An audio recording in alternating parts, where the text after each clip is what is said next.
Hey, Andy here from buildahottub.com. In this video, we're going to look at where you need to start if you want to build your own DIY hot tub. So let's go ahead and take a look.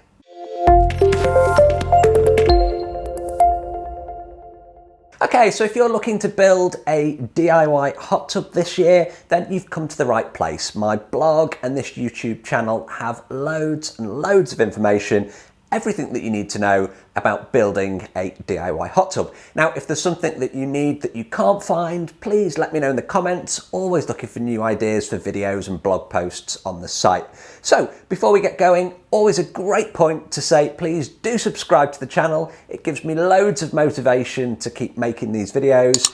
Hit that notification icon to be notified when my videos go live. I do 2 long-form videos every single week, which is like this, and a whole bunch of shorts as well. So there's just loads of free information about building DIY hot tubs and plunge pools. Okay, so the first thing that you're going to need to decide is the location. Now, the location obviously is really important.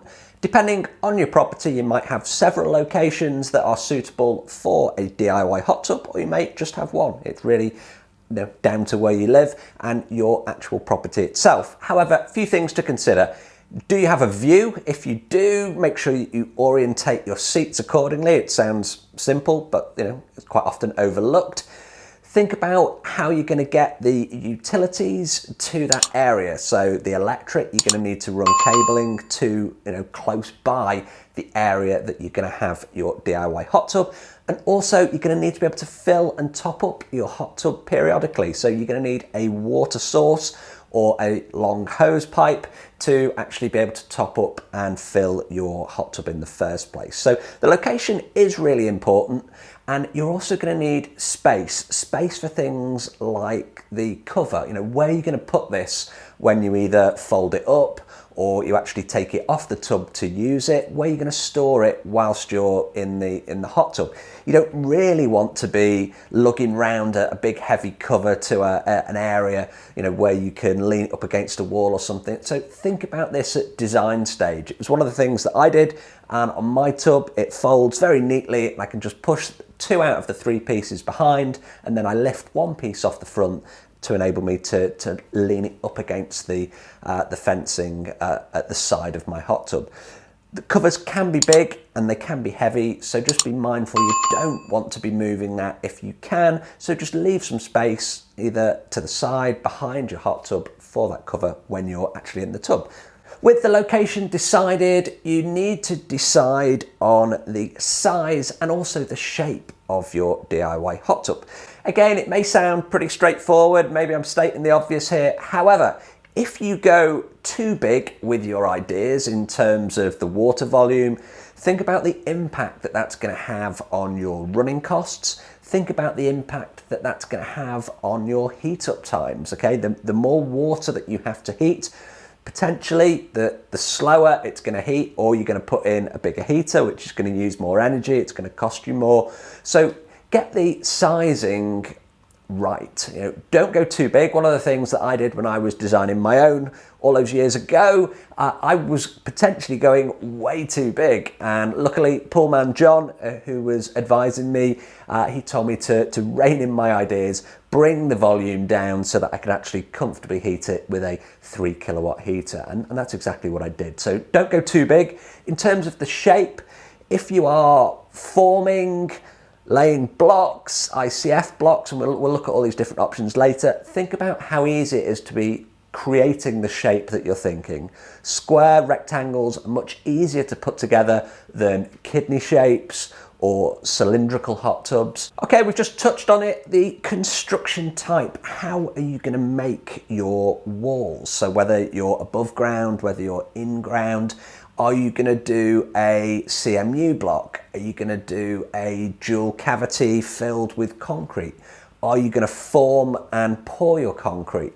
Are you going to use my favourite at the moment, which is ICF blocks? Check out Tub Blocks. If you are unsure, there's loads of information on this channel and on my blog about Tub Blocks ICF. When you're choosing the construction method, think about your own skills, but also think about things like the insulation, which is why ICF or insulated concrete forms are really popular at the moment because they're integrating that insulation into the construction method. So if you're uncertain, I do have a post and a video on this. I'll put a link to it underneath this video, and it just goes through each of the different options that you have for building or creating the walls for your hot tub. Okay, you're going to need to decide on how you are going to heat your hot tub. Now, if I run through these really quickly, the fastest way of heating is with gas or with propane and a gas or propane heater. The easiest way of heating is with an electrical heater. It's also the slowest, and at the moment, with the current prices, it's probably the most expensive. I'm seeing a lot of auxiliary heating with things like solar or adding a heat exchanger to harness the heat that's being created in your home already. You know, I've got lots of articles on these which go into much more detail, but the heating certainly is something that's certainly become more complex over the last couple of years, in that I guess people have been more creative and having multiple ways to heat their hot tubs, even things like wood burners being used in addition to my favourite, which is an air source heat pump. There's lots of different ways that you can heat your hot tub.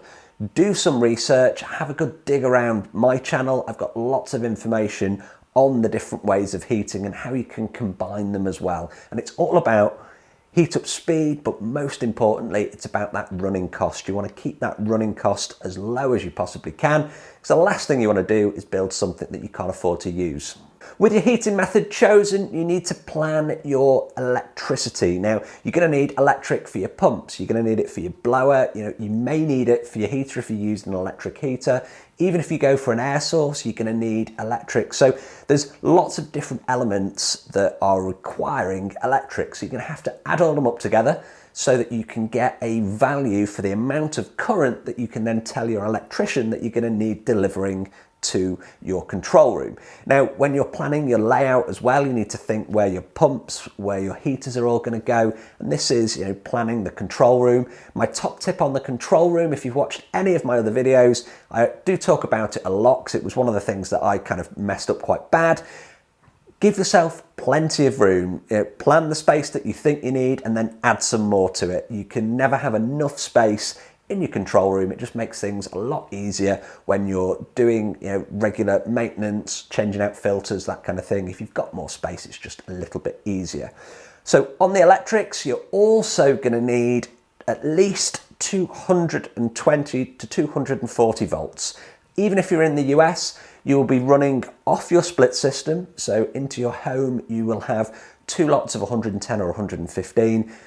Your electrician will be able to combine that together to give you 230 volts. You won't be running off 115 volts for your heaters, for your spa packs, for your pump.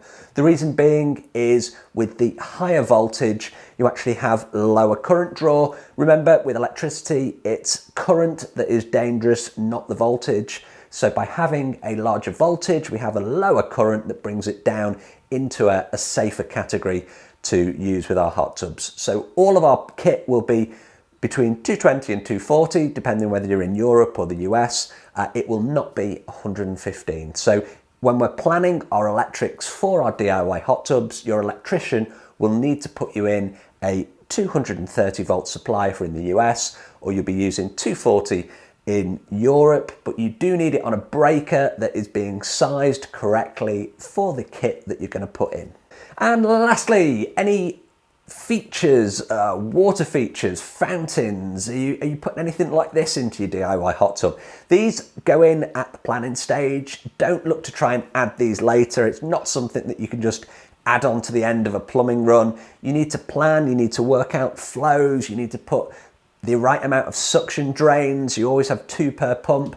All of this needs to go in at the planning stage. I think the saying goes something like fail to plan and then you plan to fail. I think something like that. Anyway, it's really important with your DIY hot tubs. If you're looking to build one, then get the planning right. So can I help you with your plans at all? On my website, I have a whole bunch of pre-made designs that have the plumbing layouts, they have the dimensionals, I've got architectural drawings as well. I've got a huge guide that is, I call it the Ultimate DIY Hot Tub Building Guide. That's included with all of my plans. I've got a video course that again is included with the Gold and the Platinum plans available in the store. So all of these will get you off to a great start with your DIY hot tub planning. So if I can help you, do get in touch. Either get in touch via the website or hit me up in the comments below. Always happy to hear from you, and hopefully I'll be showcasing your hot tub build on this channel. As always, I appreciate the view. Thanks for watching. Give me a thumbs up if you've liked this video, and I will see you on the next video. If you've liked this video, please do like, share and subscribe to the channel. I'll see you on the next video.